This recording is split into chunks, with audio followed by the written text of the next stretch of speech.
सुप्रभात बच्चों, आज हम सागरी धाराओं के बारे में पढ़ेंगे। ओशियन करेंट्स ये कैसे उत्पन्न होते हैं और इनका मानव जीवन पर क्या प्रभाव पड़ता है, जलवायु आदि पर क्या प्रभाव पड़ता है, इसका अध्ययन इस पाठ में किया जाएगा। इसके पहले इस ओशियन करेंट्स को समझने के लिए आपके पाठ्य पुस्तक में दिए गए प्रश्नों पर जरा ध्यान दें। जैसे पहला प्रश्न है, कोई पदार्थ प्रवाही कब होता है? इसके पीछे उस पदार्थ पर जो ऊर्जा का निर्माण होता है वो उसके प्रवाह का कारण होता है, ऊर्जा के कारण प्रवाही होता है। और दूसरा प्रश्न है, पदार्थ प्रवाही होने का क्या अर्थ है? प्रवाही होने का अर्थ है किसी पदार्थ का एक स्थान से दूसरे स्थान की ओर जाना। और प्रवाह निर्माण हेतु कौन कौन सी प्रक्रियाएं उत्तरदायी होती हैं? इसके लिए जल का तापमान, घनत्व, ग्रहीय, पवन आदि विभिन्न प्रक्रियाएं उत्तरदायी होती हैं। इसे समझने के लिए आपकी किताब में दिया गया एक उदाहरण है, उसे भी आप समझें।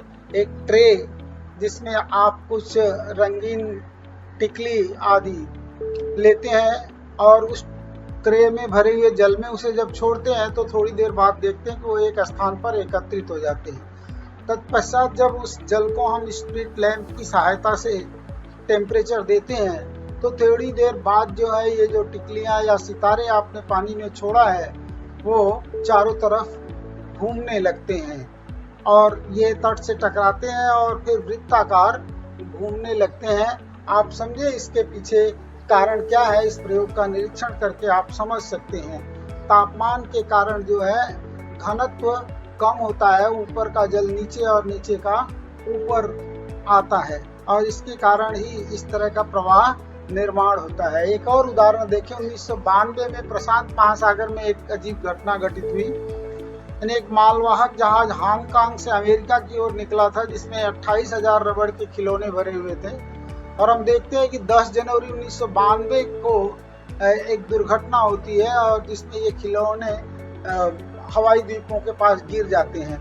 करीब 10 महीने बाद 10 जनवरी को घटित घटना 10 जनवरी 1992 और 10 महीने बाद 16 नवंबर 1992 के दिन इसमें कुछ खिलौने अलास्का के तट तक पहुंच जाते हैं। कुछ खिलौने बेरिंग जलडमरू मध्य में अटलांटिक महासागर की ओर बहकर वर्ष 2003 में अमेरिका के पूर्वी तट पर पहुंचे और कुछ वर्ष 2007 तक यूरोप के आप देखें पश्चिमी किनारे तक पहुंच जाते हैं। हवाई द्वीपों से कुछ खिलौने ऑस्ट्रेलिया महाद्वीप की ओर भी बहते हुए चले गए। इसे आप अपने मानचित्र 5.2 में देख सकते हैं। अब आप मुख्य विषय पर आए कि ये ओशियन या समुद्री प्रवाह क्या है, समुद्री धाराएं क्या हैं। समुद्री धाराएं पवन वेग के कारण या आप कह सकते हैं तापमान और घनत्व में होने वाले अंतर के कारण जल राशि का एक निश्चित दिशा में बड़े पैमाने पर होने वाला प्रवाह कहलाता है। और इस प्रवाह की उत्पत्ति के जो प्रमुख कारण है उसमें सागरी जल के तापमान, लवणता, घनत्व, ग्रहीय पवन आदि घटक उत्तरदायी होते हैं और इनके कारण दिशाओं में परिवर्तन देखने को मिलता है। आप 5.2 और 5.3 और 5.4 मानचित्र का निरीक्षण करें जो खिलौने की दुर्घटना है। इस बात को समझने के लिए वो काफी सहायक है। पृथ्वी के परिभ्रमण के कारण भी सागरी धाराओं को गति मिलती है। उत्तरी गोलार्ध में ये घड़ी की सुइयों की दिशा में, तो दक्षिणी गोलार्ध में एंटी क्लॉक जो है ये इनको दिशा मिलती है, विपरीत दिशा मिलती है। महाद्वीप के तटवर्ती जो क्षेत्र हैं उनकी संरचना के अनुसार भी सागरी धाराओं को दिशा मिलती है।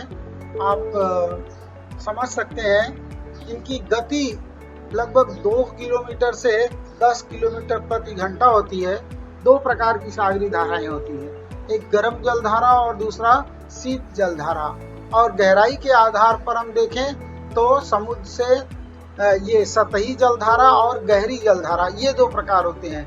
यानी समुद्र सतह से -500 मीटर तक की जो जलधारा है उसको हम सतही जलधारा, और -500 मीटर से अधिक जो गहरा जल है उसको हम अधिक गहरी जलधारा कहते हैं। ये समुद्री सतह से 500 मीटर गहराई तक का भाग पहला स्तर माना जाता है, इसको हम सतही जलधारा कहते हैं। और इस गहराई तक सूर्य की किरणें उनकी ग्रीष्म की ऊष्मा पहुंच सकती है 500 मीटर की गहराई तक। और इस विभाग में सागरी जल का संचार मुख्यतः तापमान और लवणता के कारण होता है। इसके अलावा ग्रहीय पवनों के कारण भी सागरी जल को संवेग प्राप्त होता है।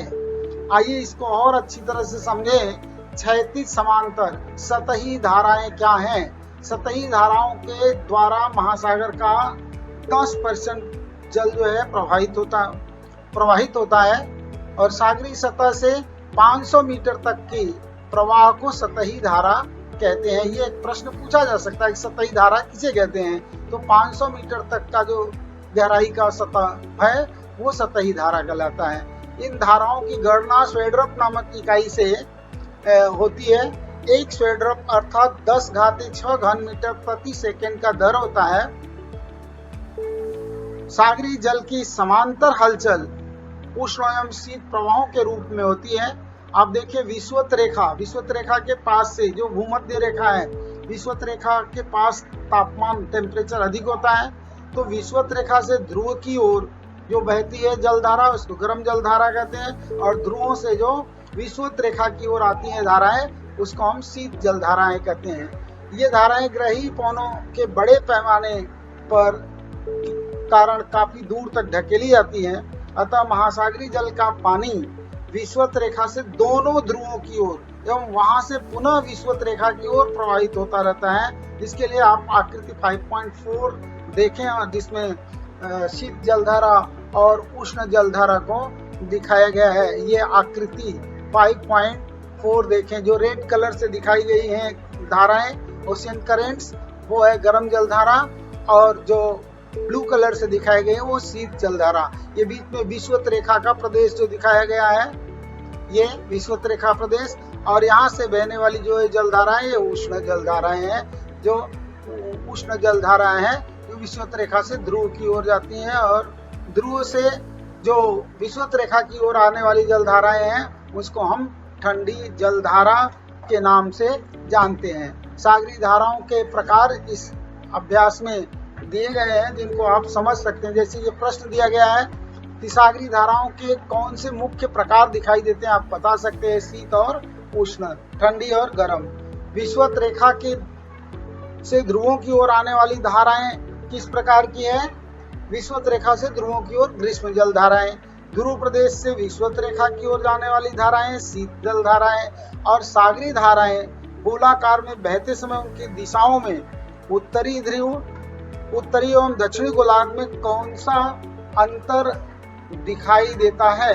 उत्तरी गोलार्ध में घड़ी की सुई की दिशा में, और दक्षिणी गोलार्ध में एंटी क्लॉकवाइज जो है ये धाराएं प्रवाहित होती हैं। और जिन क्षेत्रों में दोनों प्रकार के जल प्रवाह आकर मिलते हैं वहां घने कोहरे का निर्माण होता है, और दो अलग अलग प्रकार की धाराओं का जहाँ रूपांतर होता है वहां मत्स्य व्यवसाय बड़े पैमाने पर चलता है। देखिए सागरी धाराओं की उत्पत्ति के जो कारण है, जिसमें सागरी जल के तापमान, लवणता, घनत्व और ग्रहीय पवन तो है ही, इसके अलावा भी पृथ्वी का परिभ्रमण जिसके बारे में आपने पढ़ा, और साथ ही तटों की संरचनाएं हैं। अब हम देखते हैं कि सागरी धाराओं का मानवीय जीवन पर क्या प्रभाव पड़ता है, उसके बारे में जाने। पहला आप देखें जलवायु पर क्या प्रभाव पड़ता है।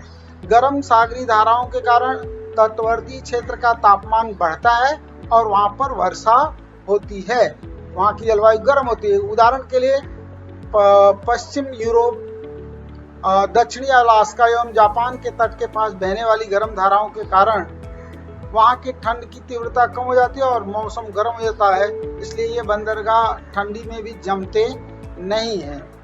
दूसरा, सागरी जीव सृष्टि के बारे में देखें। अगर ये सागरी धाराएं नहीं होती तो समुद्र एवं महासागर का पानी स्थिर होता, ऐसे में पानी में सजीवों के लिए आवश्यक भोजन की पूर्ति नहीं होती। तो यहाँ देखें, सागरी धाराओं के कारण समुद्र का पानी एक जगह पे संचित नहीं रहता, जिससे सजीवों के लिए खाद्य की आपूर्ति होती रहती है और जीव सृष्टि तथा अलग परिसंस्थाओं का निर्माण होता है।